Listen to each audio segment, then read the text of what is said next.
Poverty is not just about not having enough money to meet the basic needs of human survival, like food, clothing, and shelter. Poverty also affects powerlessness, hopelessness, lack of access to healthcare and education, psychological distress, and unemployment. No matter how poverty is defined, it can be agreed that this problem requires everyone's attention. Our mission as a team is to raise awareness and inform others on how to help people in need, in order to give the opportunity for all to reach their full potential and live a healthy life. As a team, we will cover topics such as hunger, what causes poverty, how we can prevent poverty, as well as poverty affecting different parts of the world. Hi, my name is Shannon Nurzi, and I will be talking about the topic hunger. Poverty is a complex societal issue that has many effects, one being hunger. Although not every poor person is hungry, but almost all hungry people are poor. So many people around the world live with hunger because they simply cannot afford to buy enough food or grow their own food, which causes malnutrition or life-threatening conditions. To combat poverty and hunger, we have to address the cause. But since the cause of poverty or hunger isn't simple, neither is the solution. Different countries are fighting and addressing this global issue in their own way. For example, Global Goals for Sustainable Development in collaboration with SRC have focused on a goal to end hunger, achieve food security, and improve nutrition through sustainable agriculture, specifically climate change. One way that have been involved is through climate-smart agriculture, which is a form of sustainable agriculture that gives attention to climate change adaptation and reducing agriculture's carbon footprint. This gives security to, for example, the farmers who grow coffee beans in Colombia, who fear they will go out of business as the temperature rises. If we enable rural farmers to innovate and use climate-smart practices, aside from hunger decreasing, poverty will also decline. Economic growth increases and jobs are created.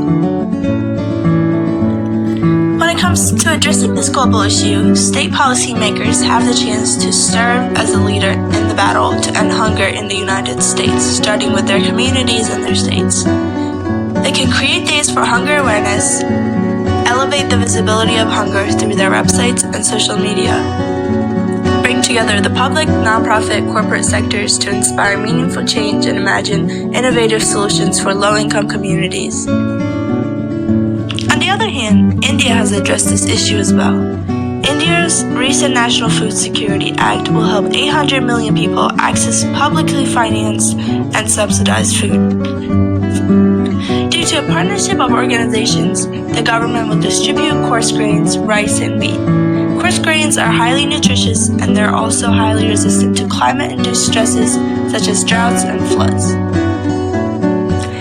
It is estimated that over 31 million Indian farmers grow these crops, and the inclusion of these crops in the law is likely to stimulate production, contributing both to climate adaptation and food security. Aside from the increased income that the farmers who grow these crops will receive from the government, India can also progress in addressing the problems of hunger, poverty, and climate change in one targeted intervention. There are many existing social innovations addressing this global issue. For example, an app called Share the Meal, which has recently been launched by WFP. Harnessing the power of social media and phone, this app allows the users to provide a meal for a child in need for just 50 cents a day. Statistics show that only 6 months after launching, more than 500,000 people across the world have shared more than 5 million meals with children across the globe. Mobile technology allows anyone from anywhere to contribute directly to solutions to world hunger.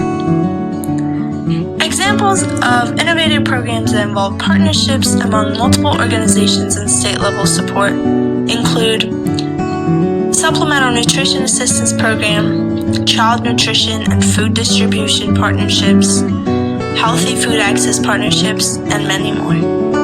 Hi, my name is Julia, and I'm going to talk about the many causes of poverty, as well as the leaders and organizations that have addressed and engaged in the issue in the United States. I will also talk about different strategies and tactics of social innovation that address the different causes of poverty.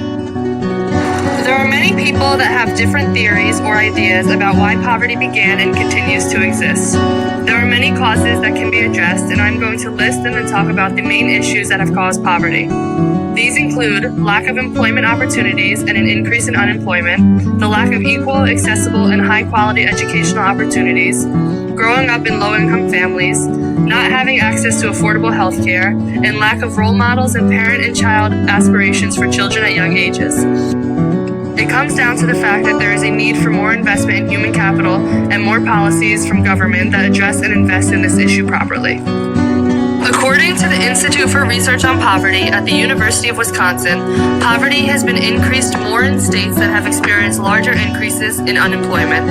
When people are unemployed for long periods of time, it makes it very hard to find a stable, well-paying job, which typically ends up giving people two options: stay unemployed and continue living in poverty, or find a job that doesn't pay well and still live in poverty. They call this the unemployment/poverty trap. Government programs like welfare and earned income tax credit exist, but don't exactly target all of the population of people living in poverty. Earned income tax credit targets those who are in work, while welfare targets those who are unemployed. Therefore, families that have low-paying jobs are not eligible for welfare, despite making extremely low wages that make it very hard to live off of. Welfare also targets extreme poverty, so it is unlikely to increase a household's income from below the poverty line to above it. For many years, there was a trend toward increased automation in manufacturing that had eliminated many of the jobs of unskilled and semi-skilled laborers and had increased the skill requirements for the remaining jobs beyond the qualifications of high school graduates. In the past 10 years, this problem has started decreasing, but has left many people in poverty because of it. This is where we can link unemployment with the lack of education and ultimately a cycle of poverty. Low-income children are predisposed to various obstacles at school and at home, limiting their chances for educational success. Missed educational opportunities trap children and young adults in the complex cycle of poverty. According to Lewis Hill, in the Journal of Economic Issues, the quality of schools located in central city, low-income neighborhoods is likely to be so low that it is only marginally better than no education at all. Education is the way out of any circumstance that a child may be born into, which is why every child has the right to receive an equal opportunity at a good education.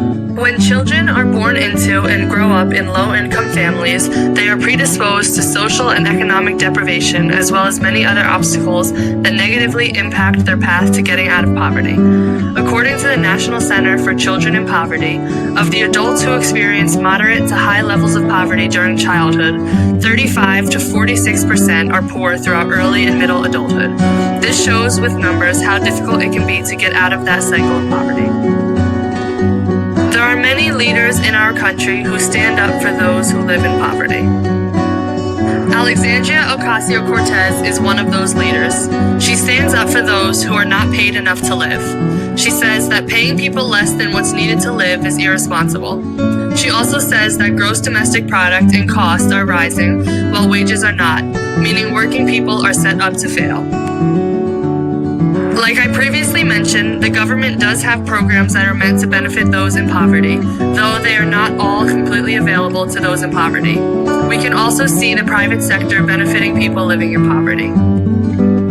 Save the Children invests in giving children a healthy start, the opportunity to learn, and protection from harm through their many programs.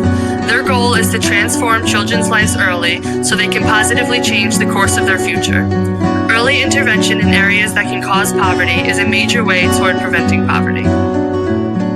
There are also so many nonprofit organizations that work tirelessly to prevent poverty. Some of these include Hope International, Achieve, and Gray Mean Foundation, just to name a few.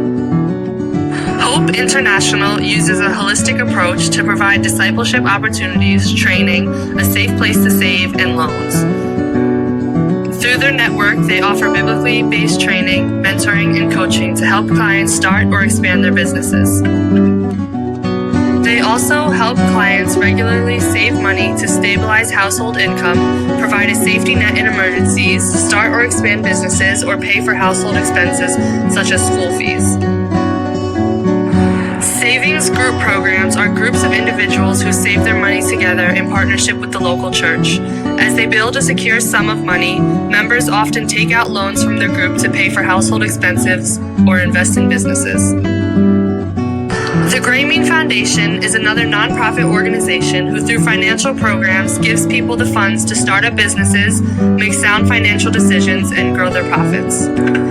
On the other hand, Achieve is a nonprofit organization who works towards fighting poverty through education. Achieve is the founder of the Future Ready Project, an advocacy resource center for state and local college readiness programs. They provide technical assistance to states and their curriculum development. According to Gavin Callender, it is perhaps easier to look at the public, private, and charity sectors as three heads of one entity when it comes to alleviating poverty. Through collaboration rather than separation, it is far more likely that the goal of poverty reduction can be achieved. Hi, my name is Caitlin Dio, and the topic that I will focus on is preventing poverty. I believe that one of the biggest ways to prevent poverty in society is to make others aware of the problem. Boosting the economy is another way to reduce the poverty level. This can be accomplished by raising the minimum wage and the earned income tax credit, as well as supporting pay equity for men and women. Improving education is another way to prevent poverty. Enhancing education can allow for better paying jobs as well as reduce the economic inequalities among men and women. According to an article in the Washington Post, most economists have come to the agreement that raising the minimum wage is a valid solution. In 2014, under President Obama, Democrats argued for the minimum wage to be raised to $10.10 an hour. I do understand that the stakeholders in this case are the businesses that would be losing out if they were forced to pay low-wage workers more. But in reality, if there are more people coming out of poverty and being able to make a living, there will be more spending in the economy, which would make businesses more profitable in the long run. Some have also argued that raising the minimum wage is not the most inclusive way to combat poverty, because minimum wage may not raise the family income of a poor family. Members of a poor family may not hold low-income jobs, which means the wage increase would not affect them. This is where the earned income tax credit comes into play. The United States income tax credit is a refundable credit for low-income families. The amount of the credit given depends on the family's income as well as the number of children. This can be more beneficial in reducing poverty in some cases because if one member of the family is earning income, but there are 4 children, the earned income tax credit is more money than the minimum wage increase. Earned income tax credit also subsidizes earnings, which influence members of a family to join the workforce and receive money. Typically, the people most influenced to join the workforce are single mothers with children, which is a large portion of the population in poverty. Equal pay for men and women is another way to prevent poverty. Women make up nearly half of the U.S. workforce, and the money they earn can drastically impact the family income. Currently, women make 78 cents to the dollar that men are making. To see this example specifically, no New England state has reached pay equity.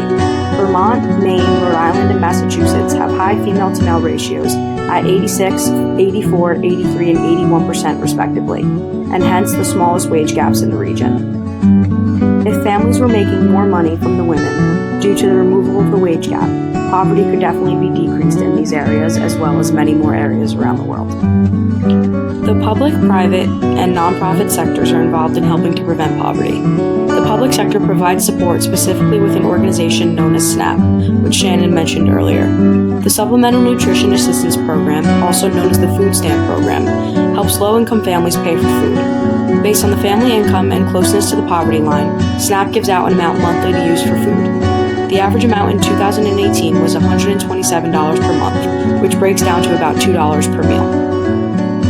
SNAP helps reduce poverty because low-wage workers can spend money on other things after receiving help with food. It has been seen that people participating in SNAP are also spending money on healthier foods now that they are able to afford them. Research shows that SNAP kept 7.3 million people out of poverty in 2016, including 3.3 million children. The USDA reports that 39.7 million individuals participated in SNAP in the average month of 2018. One way that the private sector gets involved is by helping people receive a better education. In the long run, this can help people get a better job, which will alleviate poverty. Global Partnership for Education is an organization that works with the private sector companies to build stronger education systems. Using these private businesses as a resource greatly improves education. The private sector provides funding for this organization, as well as their expertise. Global Global Partnership for Education works with developing countries to help address the issue of poverty stemming from the lack of education around the world. Some of the main focuses of this organization are those mostly affected by poverty. These groups include girls' education, countries affected by conflict, and out-of-school children. This year's report so far shows an increase in school completion, as well as improvements toward gender equality. 2/3 of the partner countries have equal number of girls and boys completing school. Additionally, there are many nonprofit organizations that work to reduce poverty as well.